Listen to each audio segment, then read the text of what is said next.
This episode of The Edge is brought to you by Audible.com, offering more than 180,000 titles for smartphone, tablet, and desktop. To get a free audiobook of your choice and help Trek.fm at the same time, visit audibletrial.com/trekfm. And also by Enterprise in Space, an international program of the nonprofit National Space Society. Find out how you can help science and education and become a virtual crew member aboard the NSS Enterprise Orbiter by visiting enterpriseinspace.org. And if you want to join the conversation and share your thoughts on this episode, join the Babel Conference, our listeners group on Facebook.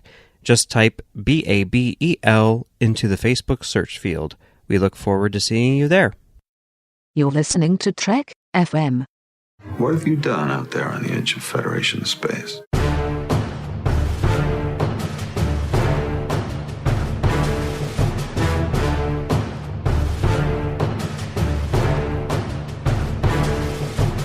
Welcome everyone to Notes from the Edge, a sub-show of our Star Trek Discovery podcast, The Edge. I'm C Bryan Jones, or Chris, and I'll be your host as we flip through the pages of our notebook. In Notes from the Edge, we explore connections between Discovery and the greater Star Trek universe, which includes the prior 6 TV series and 13 films, as well as the massive literary universe, because there are elements from there that are being worked into the series. And we'll also delve deeper into some of the ideas unique to Discovery. I kick off each episode of Notes with my thoughts on the latest episode of Discovery, which this time means the Season 1 finale, Will You Take My Hand? I'll cover 5 main points in the thoughts section: expectations, the return of Captain Georgiou, Tyler and Burnham, the conclusion of the war, and, of course, that appearance by the Enterprise. Then in the notes section, I'll touch on a few small connections, Betazed, Ceti eels, and darseks, and then delve into Kahless's rival, Molor. I know this episode of Notes is coming quite late, a few weeks after the finale, in fact, and that's due to work responsibilities that just made it impossible for me to prepare and record. But in a way, I'm glad. One thing I don't care much for is the hot take. In our social media world, fans tend to watch something once, run straight to Twitter or Facebook to share their immediate reaction, and this becomes their definitive view. They feed off one another, and before we know it, a sort of collective narrative forms around a TV episode or movie that is based on very superficial analysis or no real analysis at all. This is something I'll talk about today, the need to really absorb what we watch, as I explain how my view of this episode evolved over the course of 3 weeks. Before getting into all of that, though, I'd like to address one moment from the last episode of Notes, when my memory failed me. While talking about how Admiral Cornwell insulted the intelligence of the entire bridge crew by introducing the Terran Emperor as if she were the real Captain Georgiou, I said, "Don't tell me that only Saru and Burnham know the truth. The entire bridge crew and others saw Emperor Georgiou's holographic projection in The Wolf Inside." Well, as several people quickly pointed out, the event that I was referring to took place aboard the ISS Shenzhou, not Discovery. I think the presence of Detmer in both places may have tricked my memory. Of course, this Detmer, Prime Discovery Detmer, isn't the same person as that Detmer, Mirror Shenzhou Detmer, and thus wouldn't know about the encounter. So yes, my memory failed me. However, my point, just tell the bridge crew that the Terran Emperor has agreed to help. You're not fooling anyone, Cornwell. Remained valid and held true in Will You Take My Hand. Emperor Georgiou was incapable of acting like Captain Georgiou. I'll return to that in a few minutes. Before I get too deep into that, I want to talk about the finale and how it reads as the ending to what we've been following for nearly 5 months.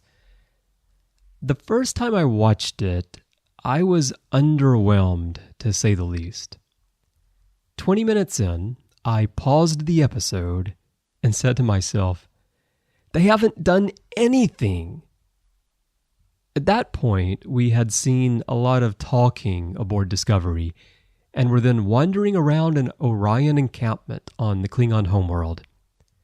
Did the writers even have a plan for wrapping up all the threads that were left dangling? And what about the war? You showed me an invasion fleet. Well, okay, a few ships. Is that the best you got, Klingons? Entering Earth's solar system at the beginning of the episode, and now you only have 25 minutes left. What's going on? Deep Space Nine used 9 episodes, 1 double length, so a total of 10 hours to conclude its war arc, and here you're just wasting time. You have a single, shorter than expected episode to work with, and the minutes are slipping away. I thought the episode might run close to an hour because there was so much still to be dealt with. I was very surprised when it popped up in the list on Netflix with a running time of 45 minutes. But this brings me to what I've come to realize after watching the episode 5 times. It all hinges on expectations. I heard from a few people that they really didn't like the episode. They felt that the writing was poor, and the episode was at best underwhelming and at worst just plain bad. As I said, my own initial reaction was one of frustration and disappointment. Initially, I was with them. But I don't feel that way now. I actually think this is a very good episode. Unfortunately, it took 3 viewings for me to start feeling that way and 2 more for it to settle in. Why? Expectations. And this affects us all. What did you hope to see in Will You Take My Hand? What did you expect the writers to do? What does a season finale mean to you? What does Star Trek mean to you? The answers to these questions define how you read this episode. I went into Will You Take My Hand expecting the focus to be on resolving the war. And I expected that to involve battles. I expected action pushing us toward those final minutes when the conflict would be settled. I did not expect a slow bridge scene featuring scanning. I did not expect conversations in the corridors and talk about knots in Tilly's hair. And I certainly did not expect to visit an Orion carnival on Kronos. So, the first time through, I did not enjoy the episode. It wasn't meeting my expectations. But the second time through, I noticed more things that I would have loved in a different Star Trek episode, one that wasn't a season finale. The third time through, I really started liking all the discussions that happened on the ship before they jumped to Kronos. And the fourth and fifth time, Burnham's conversation with Amanda and her speech at the ceremony really connected with me. When the elements are taken for what they are, instead of something that didn't meet my preconceived notion of what the episode should be, it all started to work. Now, does this mean it's undeniably a great episode and that those who don't like it are wrong?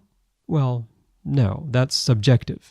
But I think reception would be very different if this were a mid-season episode in any past series. There's a lot of great creative work in here. There's great dialogue that is very true to the ideals of Star Trek. And there are fantastic performances by pretty much all the key players. And Clint Howard is even there. Howard, by the way, has now appeared in the original series, Deep Space Nine, Enterprise, and Discovery, making the span between his first appearance and his latest 51 years, the longest of any actor in Star Trek history. The last thing I'll say on this point is this.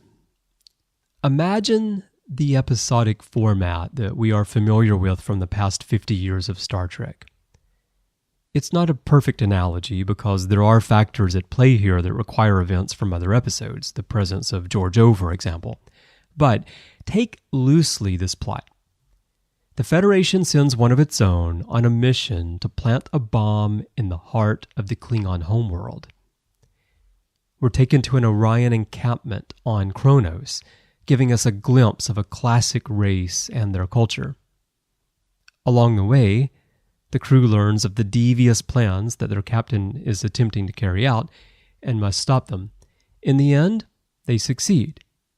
Next week, We're off to another story, but for that 45 minutes, we follow an intriguing plot, enjoy an exotic locale, and take in some inspiring and thought-provoking dialogue. Most fans would say that was a good episode. Here, we just expected something different from what we got. I'd say we as viewers are at least equally as responsible as the writers for any disconnect, and probably more so. Now, let's return to Georgiou and what I was saying earlier. Right off the bat, we get this. Status, helm. Bearing 94 Mark 21, 12 light years from Klingon. Do not show respect by referring to that green dot as homeworld. Klingons are animals and they don't have homes. Call it Kronos or the enemy planet. Ops. Shields holding at 100%. Our scans show I have no little signs interest in what we're scanning. I care what's scanning us. Communications. Discovery is running dark, Captain. My favorite way to run. This could not possibly be the first time she acted this way. It's her nature to show disrespect for others. Detmer served with Georgiou aboard the Shenzhou at the start of the series, so she would certainly recognize right away that this person was not Captain Georgiou, especially having just gone through the whole Mirror Universe ordeal. Even if she was never told that Georgiou was the Terran Emperor, or that she had been brought aboard Discovery, someone as intelligent as Detmer must be could put two and two together and at least suspect something. So the point I was making last episode holds true. Here's the thing, though. As silly as Cornwell's announcement was, and as unrealistic as this whole thing is, it's also necessary for the story that they are telling, chiefly because of Burnham's situation. As I've said before, Discovery is the story of Michael Burnham, and everything else is ancillary. For Burnham's story to come full circle, she needed to have Georgiou, or the ghost of Georgiou, back in her life so that she could face her demons and undo her actions. This she did. She saved Georgiou, in a sense, and she set her free. It works on one level, a way of examining the internal struggle for Michael Burnham, but it fails on another level because it is contrived and stretches believability beyond the breaking point. One interesting parallel with past Star Trek in the Mirror Universe that I noticed in this episode is that of Burnham and Georgiou and that of Ben and Jennifer Sisko. There are no second chances. No, I suppose not. I do like you. Why not join me? The bomb is in position. We have the detonator. Starfleet and Klingon alike will be at our mercy. I had much the same thought. Give it to me. Take your freedom in exchange for the detonator, or try to escape my ship and its crew and be hunted by the Federation for the rest of your days. You think your Federation scares me? Not particularly. But the only way you're going to get past me is to kill me. So you'll have to watch me die again. Jennifer. You know her? She was my wife, too, but in my universe, she's dead. Not here she isn't. Not yet, anyway. What do you mean, not yet? Unless you can persuade Professor Sisko to join our cause, we'll have no choice but to kill her. Kill her? We cannot let her finish the sensor array. It'd mean the end of the rebellion.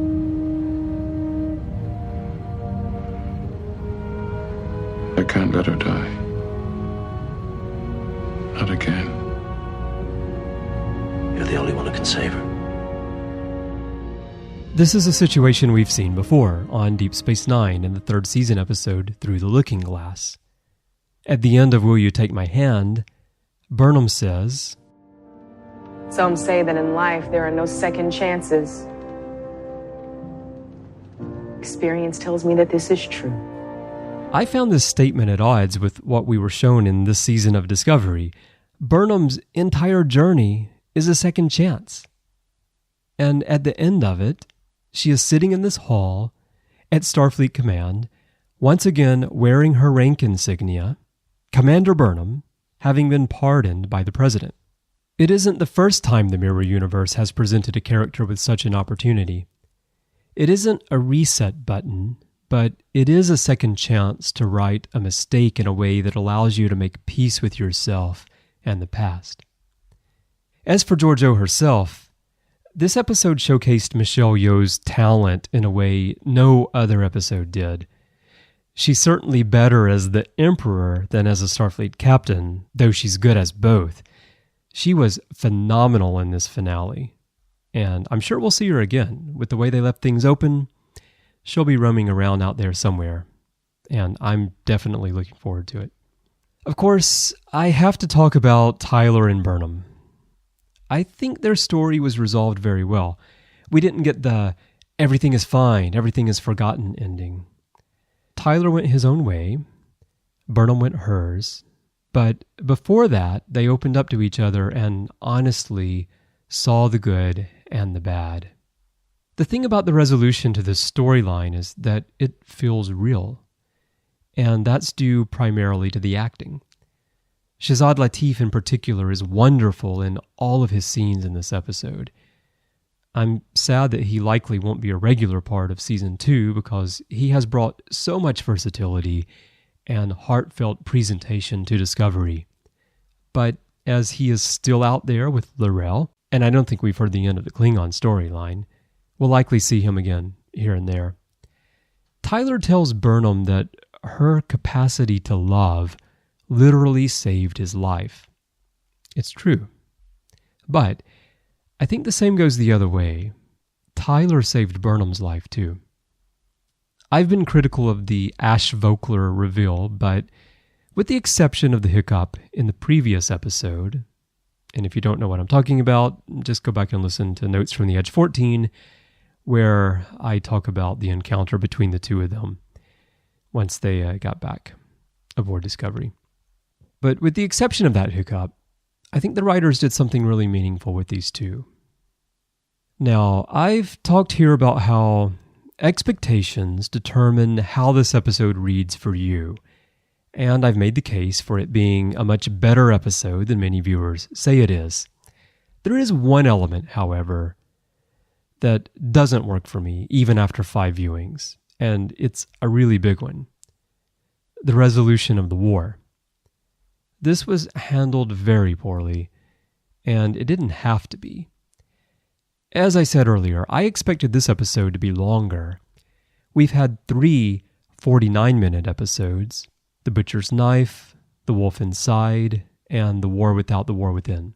And a 37-minute episode, Vaulting Ambition, which actually felt longer, but it was only 37 minutes. Others have ranged from 38 to 48 minutes, with some being 41, 43, 44. My point is that time consistency isn't a factor, and there is no minimum or maximum duration for an episode of a made-for-streaming series. You should take the time you need to fully tell your story. No more, no less. And I don't feel that they did that here. The Klingon attack fleet serves as bookends to the story, and it all seems like an afterthought.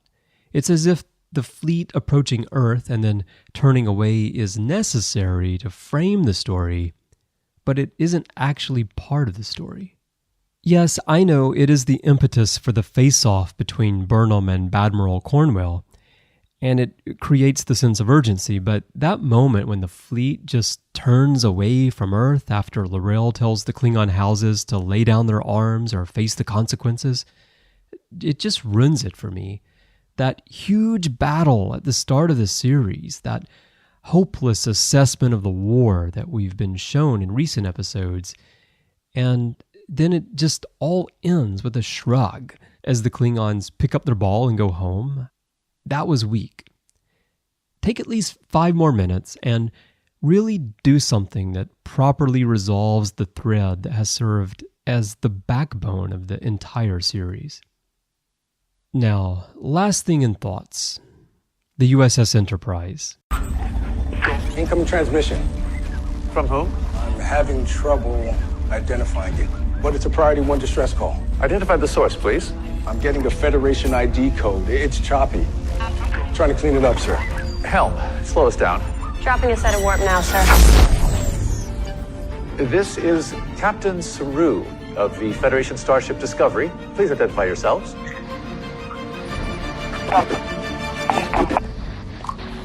Hails from Captain Pike, sir.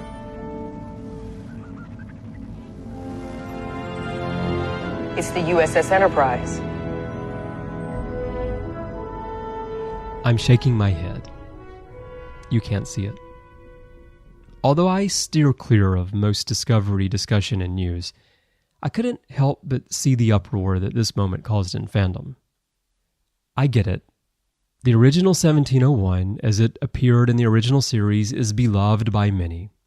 I'm one of those fans who grew up with the original series when that was the only Star Trek that existed. We just called it Star Trek.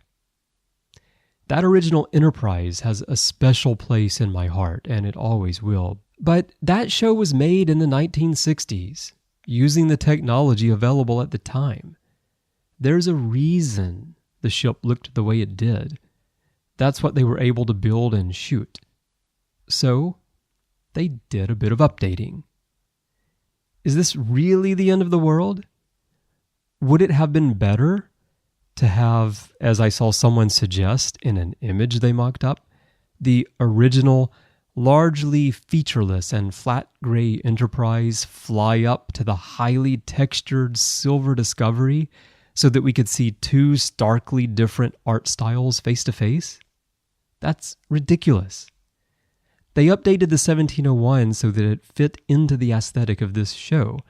The whole point is that these people, these ships, these events all take place in the same universe.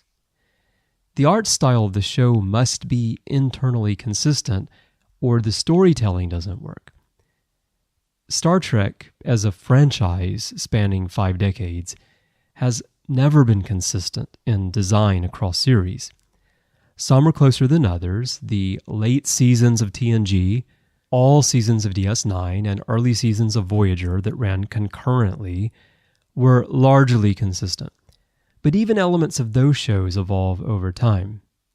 If we start with The Cage, move into TOS that aired, go through the films, and through all the series that followed, we find that art style changes with each incarnation. Star Trek is art. It evolves. If the most important thing to you is placing handcuffs on those who create it, insisting that a 51-year-old starship be reproduced only as it was displayed by those fuzzy cathode ray tubes of the 1960s, then you are, in my opinion, missing the point of Star Trek. Was I thrilled about this twist? No, not really.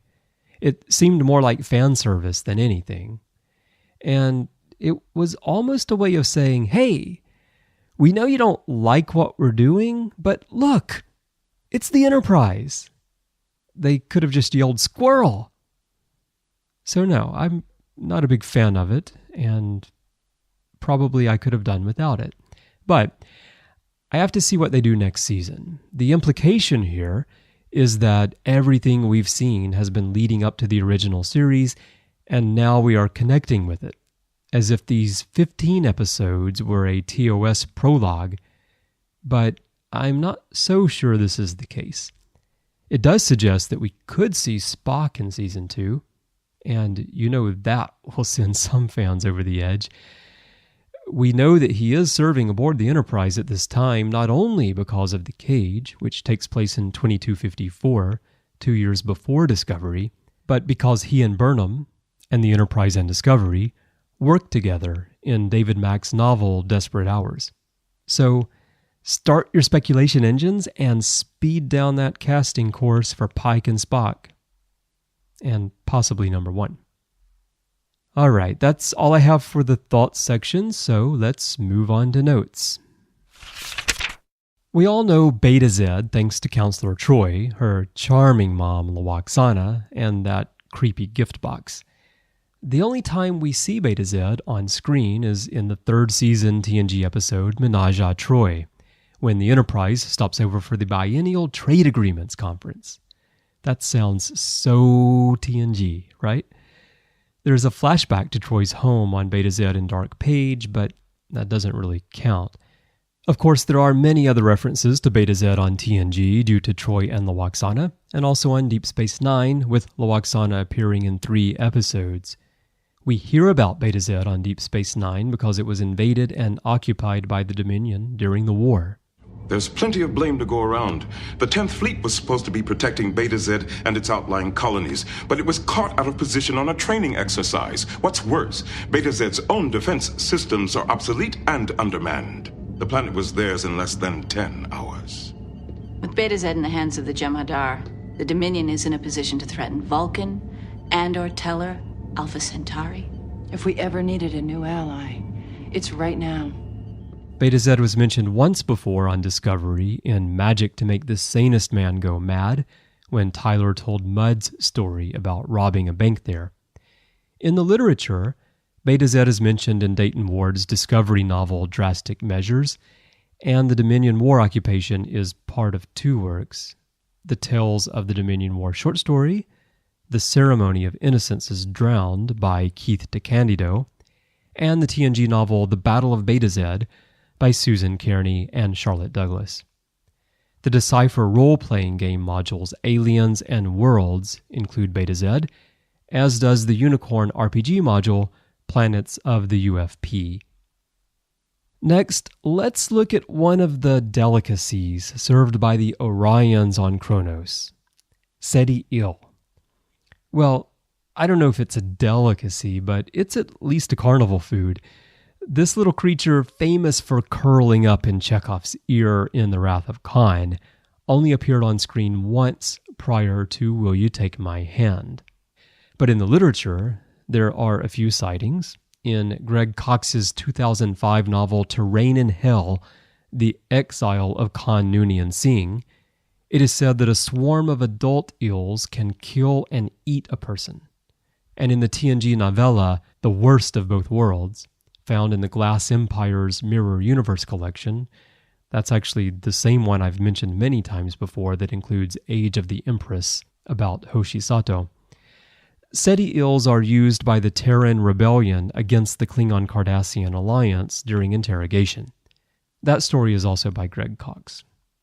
And that's pretty much it for the life form native to Ceti Alpha 5.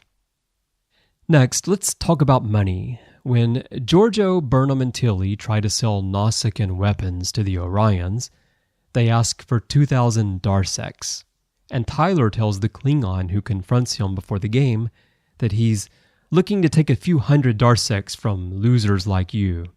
So, what is a darsek? It probably sounded familiar to you, but it hasn't appeared in Star Trek as often as you might think. A darsek is the main currency of the Klingon Empire. The first time we heard about it was on The Next Generation, in the 7th season episode Firstborn, and interestingly, it had a connection to what I'll talk about next, Molor.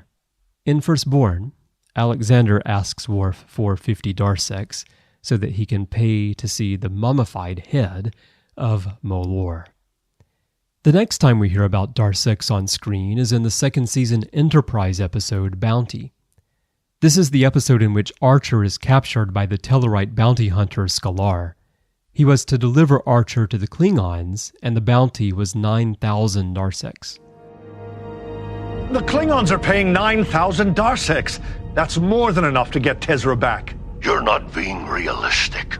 I already have the human in custody. The reward is guaranteed. I suppose you'll turn me over to the Klingons. I'll be disemboweled with one of those nasty-looking swords of theirs. And you'll collect your 9,000 darseks. In the expanded universe, we only hear about darseks 3 times.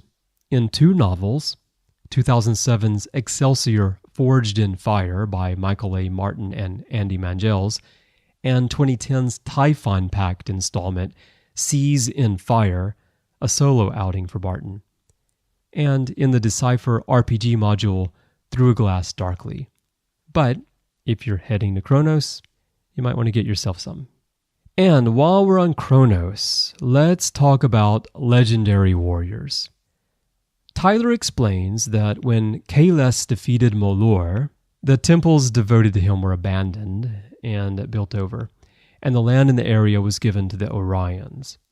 While Kahless is the most famous Klingon who we often hear about, this isn't the first time we've heard about Molor. In Firstborn, at the Maranga outpost, Worf explains who he was.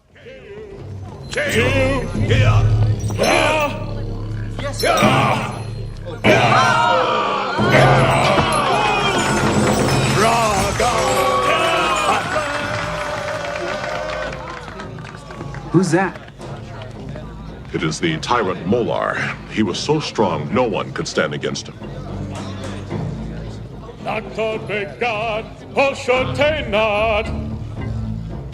What's he saying? He is asking if anyone else will have the courage to stand up to Molor. At the start of DS9's fourth season, In the Way of the Warrior, Worf and Huraga sing a song about Kahless and Molor. Ejim tafe deja I, exotas gos vaskrar baitik, epajaj la mojaj push, jaj Kahless molo nichok chu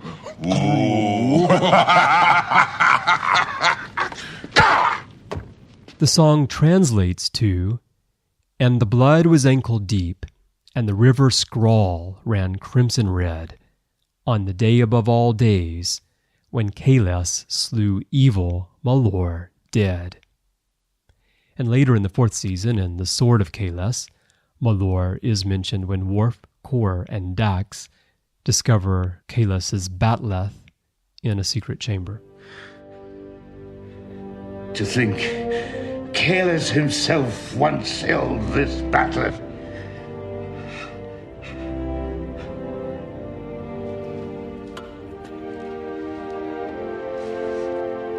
With this he slew Molor, conquered the Valkyrie, and forged the first empire. And now I hold it in my hands. And in the fifth season DS9 episode, Looking for Parmach in All the Wrong Places, Worf recounts a battle between Kahless and the forces of Molor. Opaki ucha toma te dak musta. Enough. You say the words, but there is no feeling behind them, no passion. Having to learn all this Klingonese isn't helping my performance. Do not think of it as a performance. Believe in where you are. Put yourself in this place, in this time. 1,000 years ago, the dawn of the Empire. 500 warriors stormed the great hall at Kamchi. The city garrison fled before them. Only the Emperor Kahless and the Lady Lucar stood their ground. It was here that they began the greatest romance in Klingon history.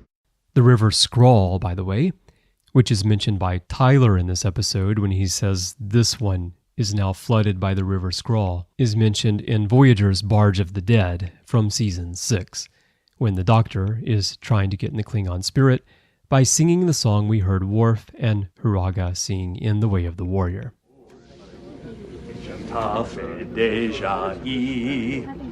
And the blood was ankle deep. And the river Skral ran crimson red. I fail to see the merit of learning a Klingon drinking song. It's not about drinking, Seven.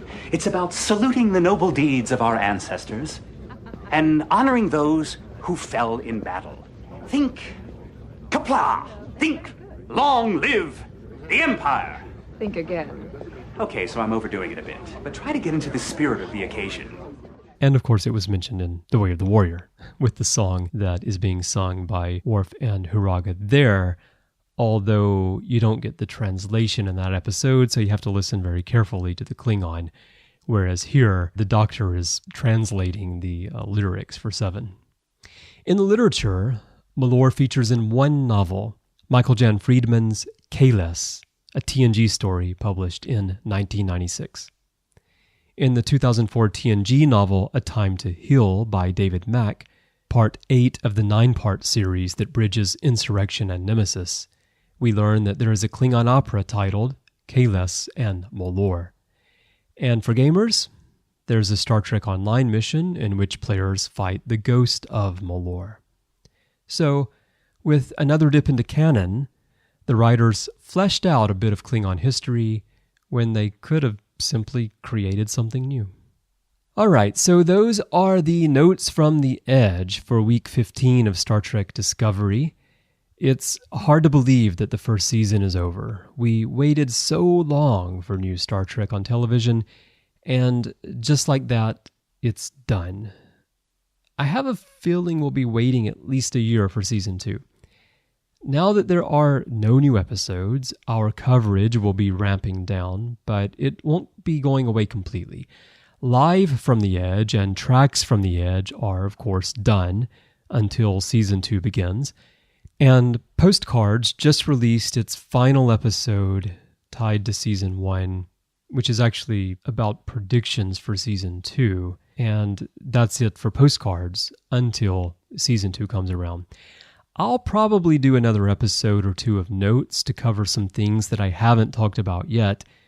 And I'll probably do a recap of the full season's story all at once when I do a rapid rewatch. I want to watch all 15 parts straight through pretty quickly. But I won't be doing weekly releases anymore until Discovery returns. So just watch your feeds, watch the Babel conference, follow me personally on Twitter or on Facebook, and usually, especially on Twitter, I'll usually announce, I'm working on a new episode of Notes or something like that, so you'll get a little bit of a heads up there. I really appreciate all the kind words that I've received about this show. Your support makes it worth doing. When I first started thinking about how I would contribute to our Discovery coverage, I knew that it would be impossible for me to participate in the main show because of time zone differences and my work schedule. I knew that I could not be available at a time that matched up with other hosts.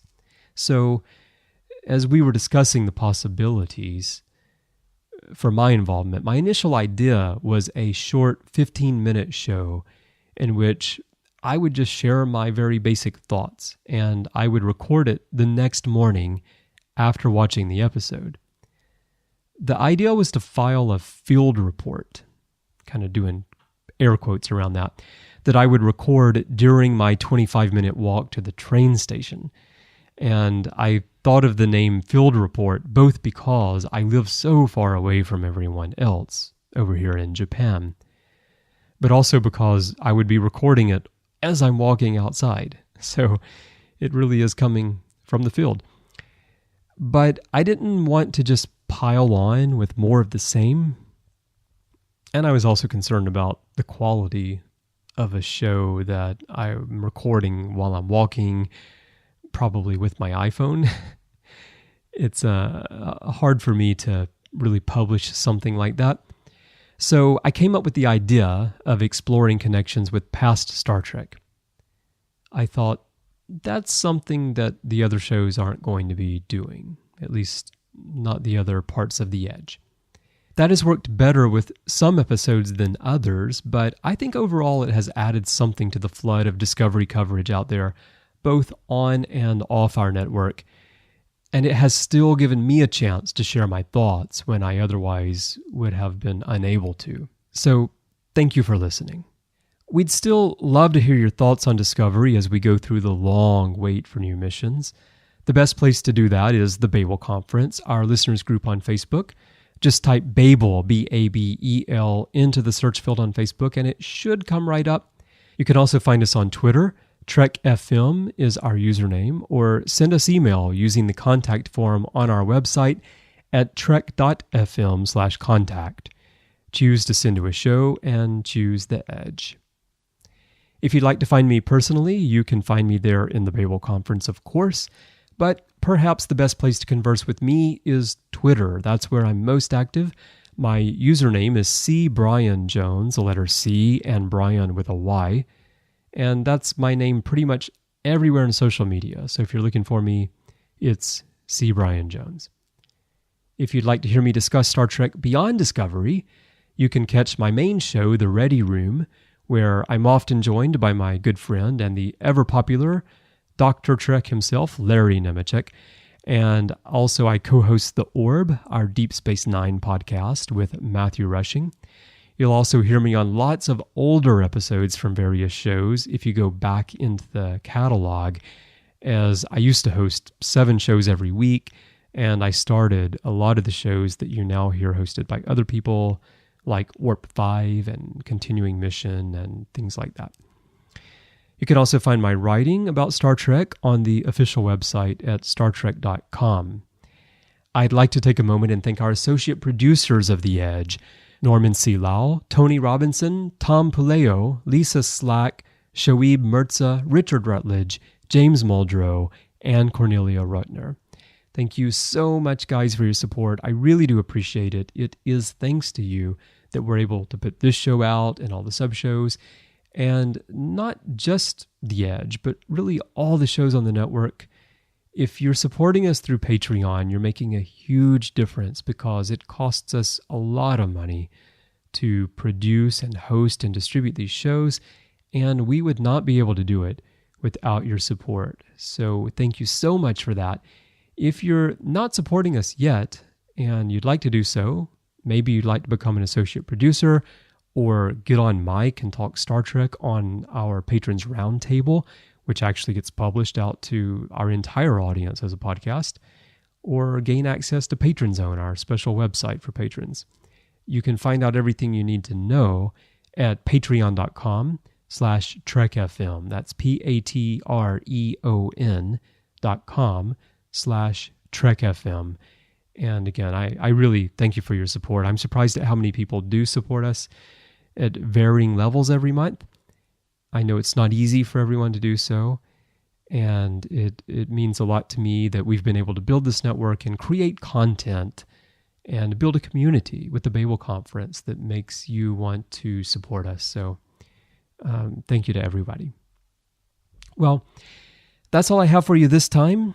As I said earlier, I'll probably have another episode or 2 of Notes from the Edge coming out down the road just a bit. In the meantime, go back and check out the back catalog. Go check out The Ready Room, check out The Orb, check out the other shows that we have, and let me know what you think. Again, hit me up on Twitter or Facebook or wherever. So thank you so much for listening, everyone, and join me again next time as we jot down more notes right on the paper's edge.